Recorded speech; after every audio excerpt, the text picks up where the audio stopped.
My heart felt like it stopped as Robert's words sank in. My grandmother had spent her life collecting vintage rings, and now they were gone. Sold while I was away for 2 weeks visiting my sick aunt. I got a good price, Robert said, leaning against my bedroom door. Those old things were just sitting there. Better to turn them into real money. I folded a sweater slowly, keeping myself calm. And what did you do with the money, Robert? He shrugged and adjusted his fancy new watch. Invested it. That's what your mother and I do. We make smart choices. Unlike you, holding on to useless sentimental junk. My name is Elizabeth Chen, and at 34, I was watching my stepfather brag about selling the last thing I had left of my grandmother. But what he didn't know was that those rings weren't just family treasures. They were proof. Well, I said, placing another sweater in the drawer. I guess you're right, no point in living in the past. Robert's smug smile faded just a little. He had expected me to be angry, to cry, maybe even scream. But my calm response caught him off guard. Your mother agrees with me, he added, as if trying to justify himself. She says you need to move on. Grace has been gone for 5 years now. Hearing my grandmother's name from his mouth felt wrong. She had never trusted Robert. From the moment my mother brought him home 8 years ago, Grace had warned me. Watch out for that one, she had said. He's got sticky fingers and a silver tongue. She had been right. 3 years into their marriage, Robert, who was in charge of our family business's money, kept saying our financial problems were just bad luck. But Grace knew better. She started gathering evidence, tracking numbers, writing everything down. Her ring collection wasn't just a hobby, it was a code. Each ring had a story, and if Robert had looked closer, he might have realized that those stories were about him. I kept unpacking, remembering my last conversation with Grace before she passed. The proof is in the collection, she had told me. Each ring, each document, it's all there. When the time comes, you'll know what to do. I hadn't understood then. But over the years, as I watched Robert drain our family's money while pretending everything was fine, I finally put the pieces together. Where did you sell them? I asked casually, hanging up a dress. I might know someone who likes vintage jewelry. Robert waved a hand. Some dealer in Chicago. Paid in cash, no questions asked. Best way to do it. I nodded. Chicago. That confirmed my suspicions. Well, I said, closing my suitcase. I should get some rest. Long flight. Robert stayed in the doorway a moment longer, looking unsure. He had gotten what he wanted. The rings were gone. And he thought that meant the evidence was gone too. But what he didn't know was that I had been preparing for this. My grandmother had left behind detailed records, and I had already cracked the code. Each ring matched a financial transaction, proof of how Robert had been stealing from our family business for years.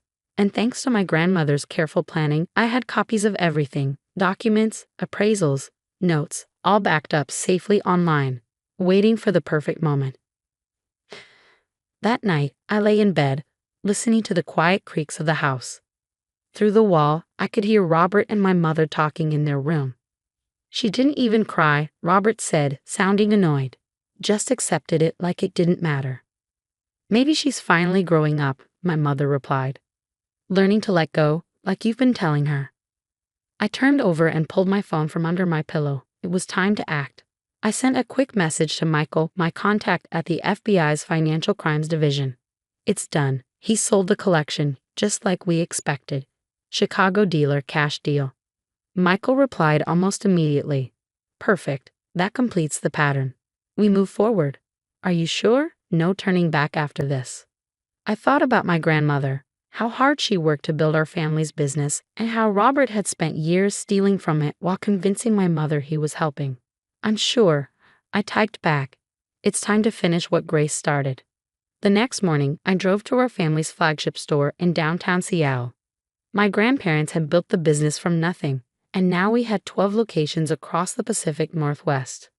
Profits had been dropping for years, even though sales were steady. As I walked through the showroom, I saw familiar faces among the staff.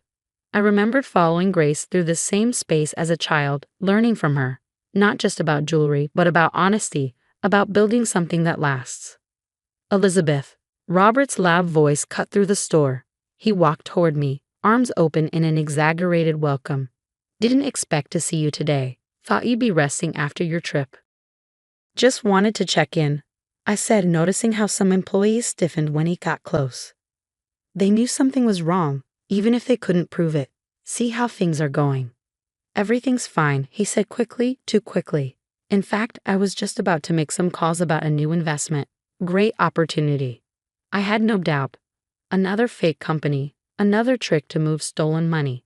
I had studied Grace's notes and seen the patterns.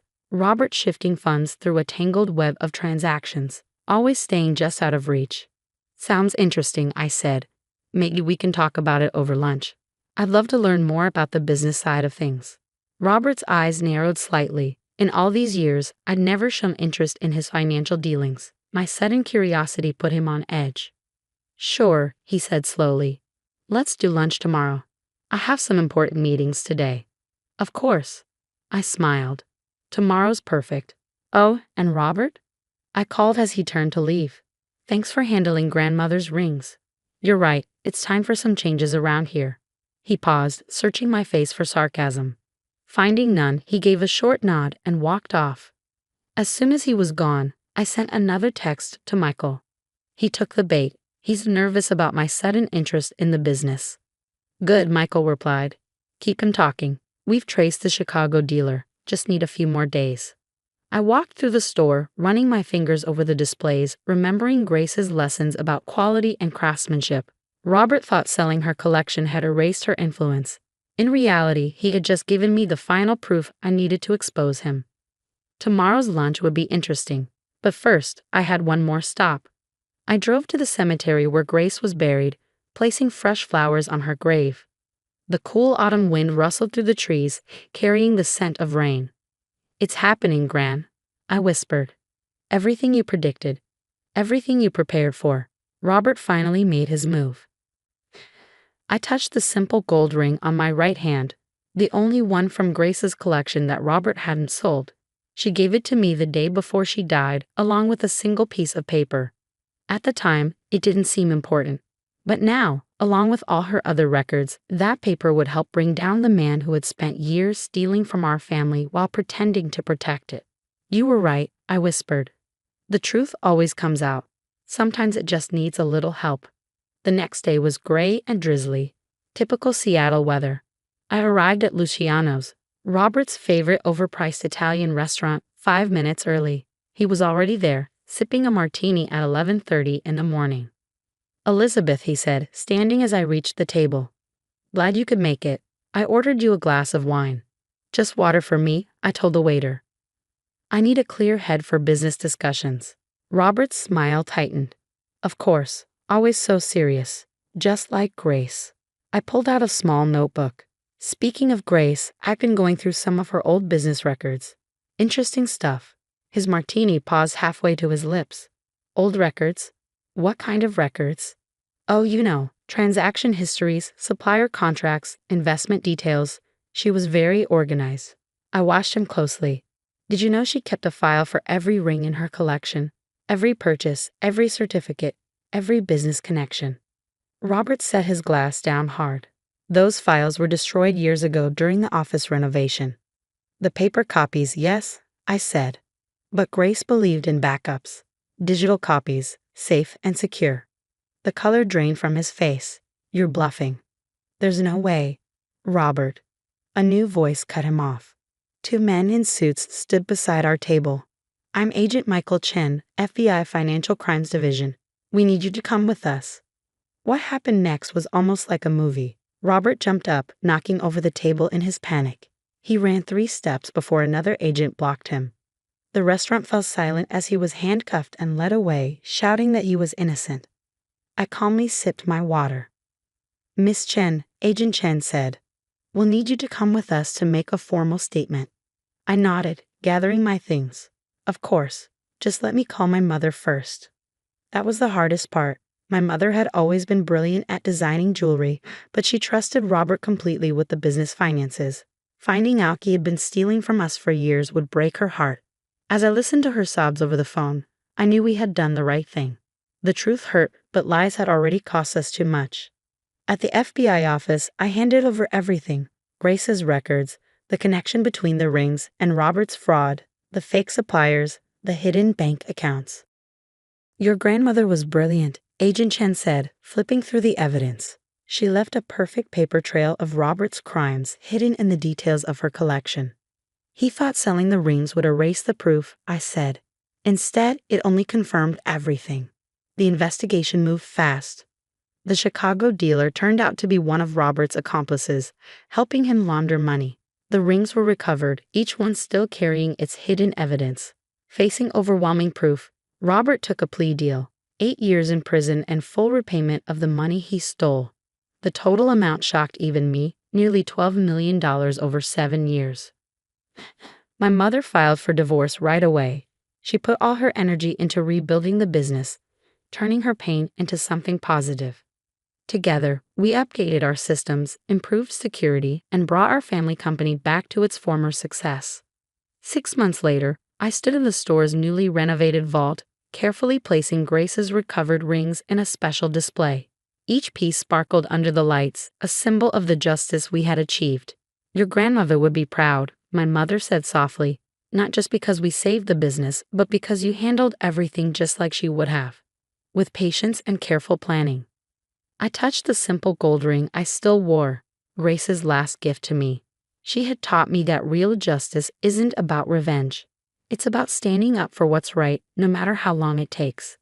That evening, I visited Grace's grave again. The rain had stopped and the night was clear. I placed white roses beside her headstone.